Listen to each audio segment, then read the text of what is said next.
Perkenalkan tiga main karakter kita yaitu Eren, Mikasa, dan Armin. Mereka bertiga merupakan sahabat sejak kecil. Eren pertama kali bertemu dengan Armin saat Armin sedang dibully oleh anak-anak lainnya. Eren bertemu dengan Mikasa saat ia mengikuti ayahnya ke rumah Mikasa. Di sana Eren menyelamatkan Mikasa yang sedang diculik waktu itu. Karena kedua orang tua Mikasa telah dibunuh juga waktu itu dan Mikasa pun tidak mempunyai tempat tinggal, akhirnya Eren dan ayahnya mengajak Mikasa untuk tinggal bersama. Ayah Eren yang bernama Grisha adalah seorang dokter terkenal karena ia dulunya telah menyelamatkan semua penduduk Paradise dari wabah yang berbahaya. Dan ini adalah ibunya Eren yang bernama Carla. Di pulau yang bernama Paradise ini terdapat tiga tembok besar yang bernama Sina, Rose, dan Maria. Ketiga tembok tersebut mempunyai ketinggian masing-masing 50 meter dan sayangnya penduduk Paradise tidak tahu apa yang ada di luar tembok.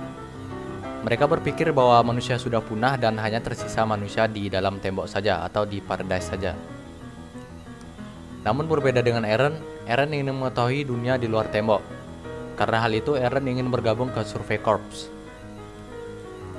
Namun Carla yakni ibunya Eren melarang Eren untuk bergabung ke Survey Corps karena Survey Corps biasanya pulang tanpa membawa hasil apapun selain mayat dan darah.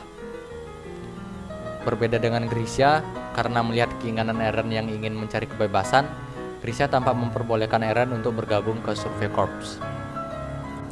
Anyways, di dalam dinding ini terdapat tiga organisasi yang menertibkan dan mengamankan penduduk Paradise. Yaitu yang pertama ada polisi militer yang bertugas untuk menertibkan penduduk di dalam dinding.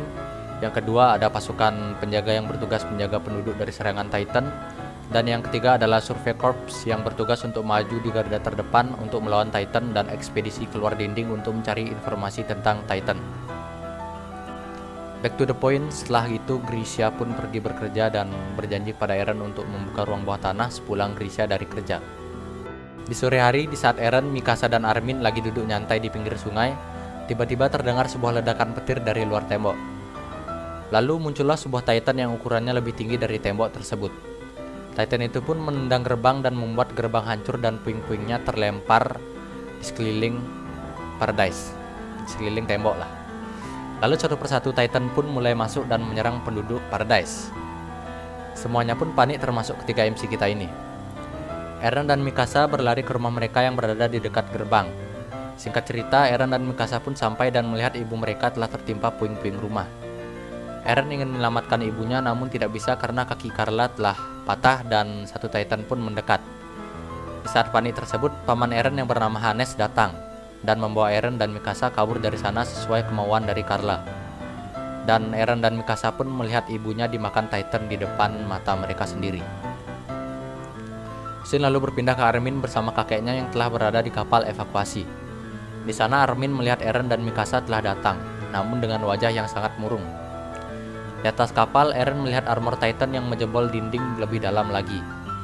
Dan sejak saat itu, Eren bersumpah untuk membunuh semua Titan yang ada, tanpa terkecuali. Scene lalu berpindah kepada Eren yang sedang bermimpi buruk. Di sana terlihat Grisha tanpa aneh dan menyuntikkan sesuatu kepada Eren. Dan Grisha juga menitipkan kunci ruang bawah tanah kepada Eren. Lalu Eren pun terbangun dan tanpa disadari, ia telah sampai di dalam dinding Rose bersama Mikasa dan Armin. Lalu Eren dan Mikasa pergi ke tempat pembagian makanan. Di sana banyak pengungsi yang sedang memperebutkan makanan. Pengungsi hanya mendapatkan satu jatah roti untuk sehari, karena kebutuhan pangan sedang kritis sejak dinding Maria dimasuki oleh Titan. Demi menjaga kebutuhan pangan, para pengungsi dikirim untuk mengolah lahan pertanian. Tetapi sayangnya kekurangan bahan pangan masih terus berlanjut hingga 1 tahun setelah penyebolan dinding Maria, tepatnya pada tahun 846. Pemerintah pusat meluncurkan ekspedisi untuk mengambil alih tembok Maria dengan memanfaatkan para pengungsi. Terdiri dari 250.000 orang pengungsi termasuk kakeknya Armin.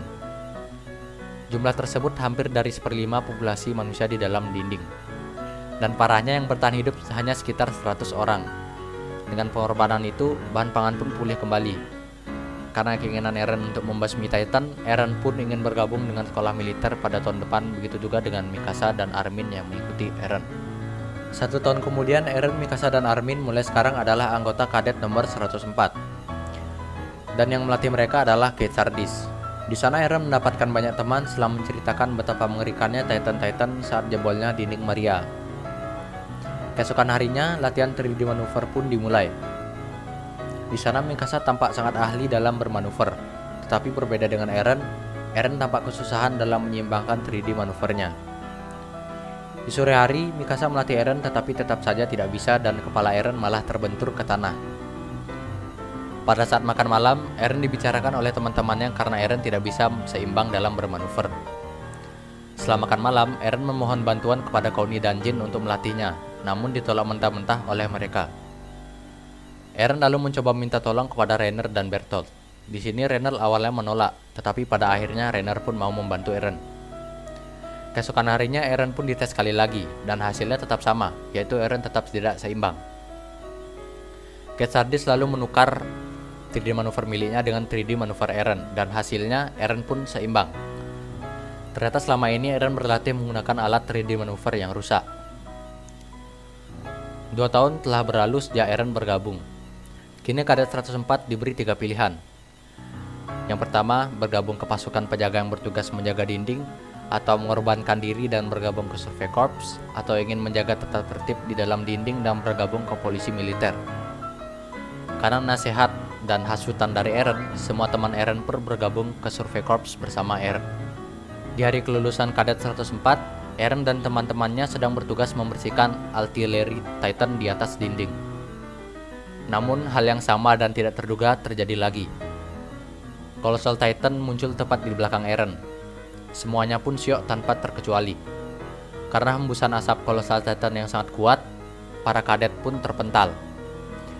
Eren dengan berani maju untuk menghadapi Colossal Titan sendirian. Di saat Eren ingin menyerang tengkuknya, Colossal Titan pun hilang dalam sekejap. Di kerajaan, Pixis yang sedang bermain catur dengan raja pun mendapat kabar bahwa dinding Trost telah dijebol oleh Colossal Titan. Pixis pun pergi namun dilarang oleh raja. Dari sini kita bisa melihat dan tahu bahwa sifat raja itu ya haus harta dan dia hanya mementingkan dirinya sendiri saja. Namun Pixis tetap pergi bersama pasukannya. Di markas Trost, kadet yang baru saja lulus dibagi menjadi 3 regu. Eren dan Armin menempati regu depan, sedangkan Mikasa menempati regu belakang. Lalu regu depan pun mulai maju. Di atas atap terdapat Titan yang meloncat. Eren dan Armin berhasil menghindarinya, namun salah satu Eren termakan Titan dan tewas. Saat Eren ingin menyerang Titan tersebut, dari bawah terdapat Titan yang menyerang Eren. Satu kaki Eren pun hilang. Armin yang terlalu syok dimakan oleh Titan. Pada saat Armin hampir ditelan, Eren pun menyelamatkan Armin, namun Eren malah termakan oleh Titan tersebut. Scene berpindah ke Mikasa yang sedang dalam perjalanan menuju ke garis depan. Sesampai di garis depan, Armin pun mengabari Mikasa bahwa Eren dan yang lainnya telah tewas. Mikasa pun syok dan sedih dan ingin melawan Titan sendirian. Namun yang lainnya ikut membantu karena semangat dari Jan. Mikasa yang kehabisan gas pun terjatuh saat bermanuver. 2 Titan lalu mendekati Mikasa. Dan di saat satu Titan ingin menyerang Mikasa, satu Titan yang lainnya pun menyerang Titan tersebut. Mikasa tampak kebingungan melihat Titan yang saling memukul. Armin dan Connie pun datang menyelamatkan Mikasa. Mereka bertiga di sana tampak sangat kebingungan setelah melihat satu Titan yang sangat berbeda dengan yang lainnya. Titan tersebut tidak mengincar manusia, melainkan mengincar Titan-Titan yang lainnya. Dan Titan tersebut juga mengetahui kelemahan dari Titan, yaitu kelemahannya berada di tengkuk Titan tersebut. Connie menyebutnya Titan aneh. Lalu Mikasa dan Connie pun ingin kembali ke markas. Namun Armin di sana mempunyai ide, yaitu memanfaatkan Titan aneh tersebut. Scene lalu berpindah ke markas. Di sana Jen tampak panik karena ada 2 Titan di depannya yang ingin masuk ke markas. Namun dari samping Titan aneh memukul 2 Titan tersebut. Lalu datanglah Mikasa, Armin, dan Connie. Mereka bertiga senang karena rencana Armin berhasil. Beberapa saat kemudian, Titan aneh tersebut pun tumbang, dan ajaibnya di tengkuknya terdapat Eren.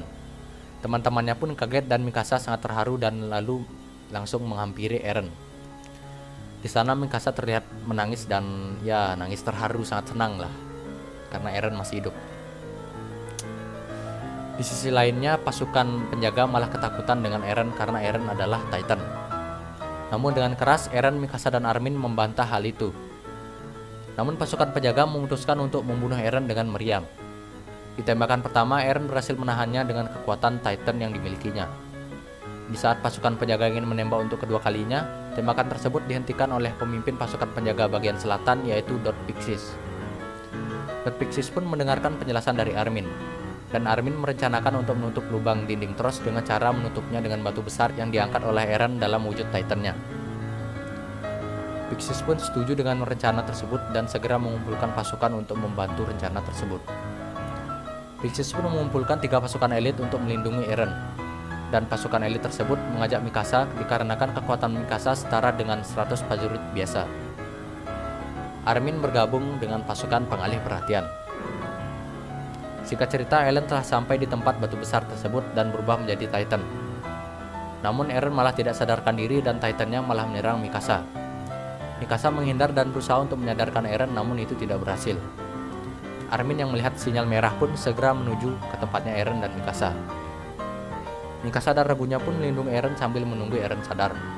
Lalu Armin pun sampai dan hanya melihat Titan Eren duduk dan tidak beregenerasi. Armin pun berusaha menyadarkan Eren dengan cara menceritakan apa saja yang terdapat di luar tembok, maupun itu gunung tinggi, gurun pasir, dan lautan biru yang luas.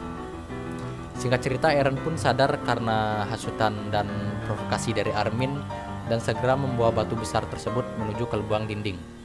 Dan pada akhirnya Eren berhasil menutup lubang tersebut. Ini merupakan pertama kalinya umat manusia menang melawan Titan.